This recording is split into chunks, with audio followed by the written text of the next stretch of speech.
Welcome to my Hebrew channel, Milabraika. I'm looking at the silver scroll. These are the scrolls that were found at Ketef, Hinnon.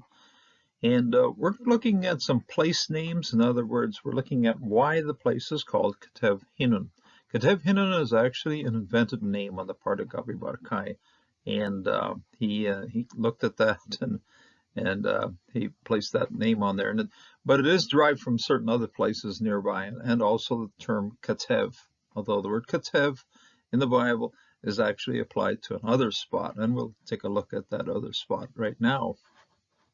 I have a little map here of Jerusalem. This is the southern end of the city here, and it's the defining features in ancient times was the Hinnon Valley that went along its western edge and its southern edge, and the Kedron Valley, which went off on its eastern edge, and then the two would meet right here in the corner, and then the waters would flow. I have these defined with blue lines, sort of giving the idea that there's water. There would only be water in here during a good rainstorm. Usually they're very dry. I've almost never seen water in these valleys, but it does happen. I mean, there's the church dedicated to Mary in the bottom of this valley, Kedron. Sometimes it floods out, so it can happen when you have a good rainstorm in the area. So I have Joshua 15 verse 8, and this defines the border of Judah. And the description of the border begins way out here towards out towards the east, towards Jericho, and then it heads inland and it crosses through and finally comes up to Ein Rochel. And that's Joshua 15 verse 7 ends with Ein Rochel right here at the extension of the Kedron Valley.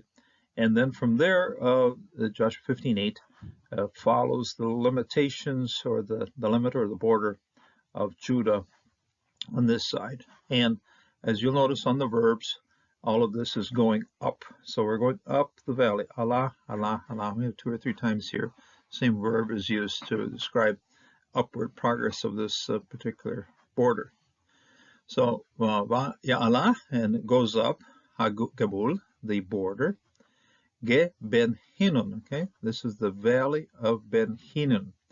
Now we have 2 ways of talking about this valley. We can call it Ge Hinnon, or we can call it Ge Ben Hinnon. Apparently the original name was Ben Hinnon, son of Hinnon. In other words, there was a man named Hinnon living here. He had a son or had sons, and then the valley was designated based on that identification. So the Ge Ben Hinnon. Now Ge means the narrow gorge, the narrow part. You're going to have, we have at least 3 or 4 words describing valleys. Some of them are spread wide out, and some of them are close in very steep canyons. And this is and in some parts it is like that. I will say that. Although in many places it's kind of open. When I first got to Jerusalem, the area was a total disaster. Now the Parks Department has fixed it up quite a lot, and covered up a lot of the garbage and stuff that used to populate the center of this valley. Zin al-Sadama is right down here. That's still in existence, and there's a monastery there. You can kind of look from the outside. Ve'ala Gibul, and then the border Gehenna of Gehenna. Ben Hinnon al Ketef, that's on the shoulder. Okay, this is towards the shoulder. So this is the shoulder, and it is literally very descriptive of what you have here. This is the ancient Zion out here, and it's City of David also, and so this is very much a shoulder sticking out. Not a whole lot of room for a lot of people. They estimate. Even though it was pretty crowded, you might only have had 7,000 or 8,000 people living on this little spur of land. It was inhabited because there was a source of water nearby at the Gihon Spring, and it's a very easily defensible position. So 2 things: you can defend it well, and you got a source of water. So that's why the place was inhabited. And there's valleys nearby where you can grow your crops. So on Ketef, so this is shoulder, okay. Later on, Gavi took this term and applied it to this end of the Hinnon Valley, just as a descriptive of the shoulder of the valley. That's all he wanted to say, just the shoulder of the valley of Hinnon. So, Al-Ketef Yebushi. Yebushi are the Jebusites. Okay, that's a place name or a nationality or people. So it's identifies people of the Jebusites. So Hayabushi. Meneged from the south. Okay, so as the border comes up, it's from the south of this Ketef. Okay, just to the edge, to the south of the Ketef. Hayabushi. He, and then he is she. That is he. Yerushalayim. In other words, the author at this point is identifying the Ketef Hayabushi as Yerushalayim, and that was also the original name of the place way back when it was still an Egyptian colony. So Yerushalayim, Ve'ala, and then it goes up. So we get again goes up. Hagibul, the border. El Rosh, to the head, to the top. And it goes Hahar, okay, of the mountain. You gotta kind of start to follow. Where do we find a mountain out here? It's actually the top of the ridge where the Hinnon Valley joins up with the Rephaim Valley over here. So the Rephaim Valley runs out this way. The Hinnon Valley reaches up here and is right up at the top of the edge of this, right off the end of Independence Park, if you know modern Jerusalem. So it's right over there. And Hagibul, Rosh Hahar, from the head of the mountain, which is before, which faces, okay, that's the face of Gehinnon, face of Gehinnon, okay, it faces Gehinnon right here, Hafanai, in front of Gehinnon.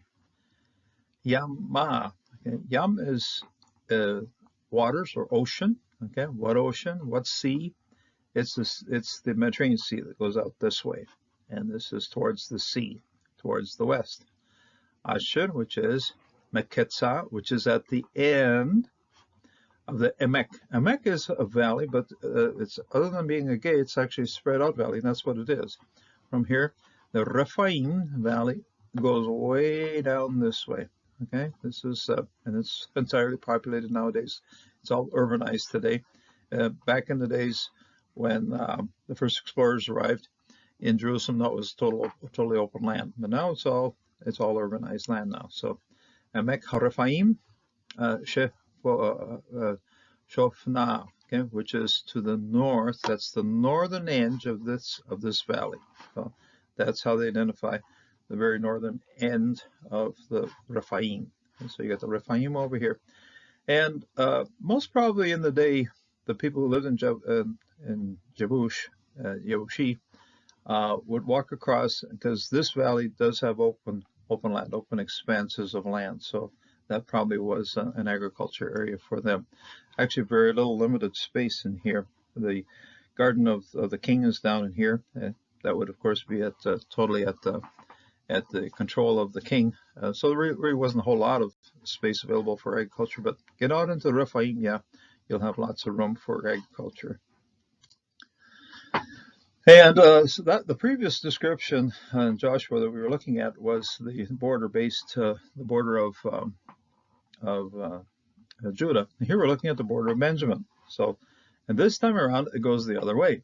So we got Yarad, and then the descended. Yarad is descending. Allah is going up, and Yarad is descending. So what you have with the description of the Benjamin border, it comes in from this end, Yarim, waters of Netophah, and so forth, comes in this way. And then the description goes from the top to the bottom, down this way. So, Vayred Hagabul, and then the border descends Al Kesha to on the end. Hahar, we've seen this one over here.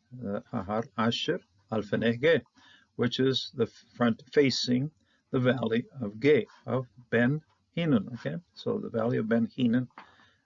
This particular Har faces where this valley starts. Okay, Ben Hinnon.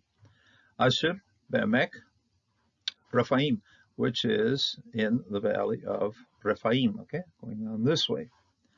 So the two valleys meet at the top here. So the ends of the valleys actually are shared at this particular mountain mentioned at the end here. Vayared, and then it descends, okay, Hinnon, the valley of Hinnon, Al Ketef Hayabushi, down to the Ketef Hayevushi, the shoulder of the Jebusites. And here they didn't bother telling you who they were. They didn't bother putting in Jerusalem. By this point, they probably assumed, yes, you should know that. Okay.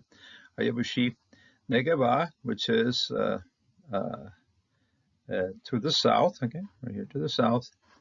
Veyared, and then it descends En Rochel. Now, En Rochel is you go down a little bit further down into the Kidron Valley. But at this point, when the Hinnon Valley and the Kidron Valley run together, the Hinnon Valley loses its name. The Kidron Valley continues on towards the Dead Sea. And down that valley, you then have En Rochel. It's called an eye of water. In really good wet years, there would be water coming up. Most of the time, just simply worked as a well.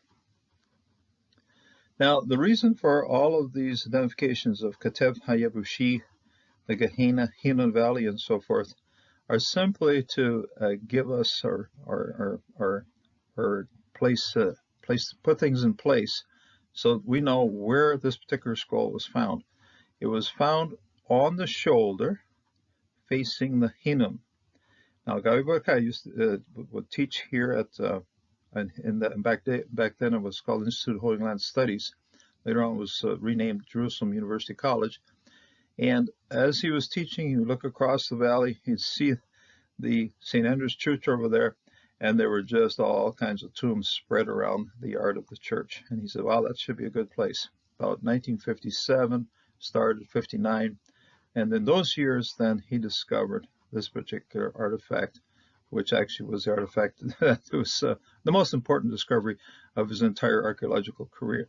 So, because it is a portion of the scriptures that we use today, and this writing dates all the way back approximately 6 centuries before Christ. So it is easily the oldest portion of scripture we have found in existence to this day. So, very important find, and it's found right here in the Hinnon Valley, facing the Hinnon Valley. It's not on the floor of the valley, on the edge of the valley. During the time of Hezekiah, the city expanded, and as it became urbanized, as it spread out onto this part of the mountain here, the tombs that were all spread through here were gathered up, and they were then installed on this edge. This edge of the valley has a good spot in which rock-cut tombs can be put into the side of the mountain and into the side of this valley. And so there were very extensive necropolis. On this end is actually over here is where the tombs of the kings of Judah were there.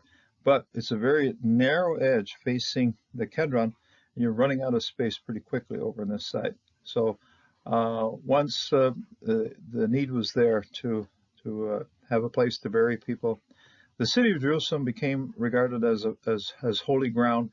They really did not want to use it as a place of burial. Burial places are considered unclean, and so they wanted to have that moved out of the city. So they put in these rock-cut tombs over here, pillow tombs where bodies were laid, bones were gathered, and the silver scroll was laid out for us to study. And it was rolled out. It was about 4 inches long, about an inch wide, and it has the priestly blessing. Yevarcha Yahweh v'yeshmorecha Yair Yahweh fanav alecha v'yechunecha yetzeh Yehovah fanav alecha v'sham lecha shalom. May God bless and may God strengthen you. The Lord bless you and keep you. The Lord make his face shine upon you and be gracious to you. Hun, hand is chetnun, v'yashe, and lift up Jehovah his face, his countenance upon you, and place on you peace. A beautiful blessing. Now, the portion is not complete. It says the first part complete, the next one all the way through here. It is missing this verb, it's missing that verb, but it goes on to these two here. So it is a portion, it is a piece of the priestly blessing, but it's all there. There's enough there to know what it was. God bless, and may God have his blessing upon you in this day.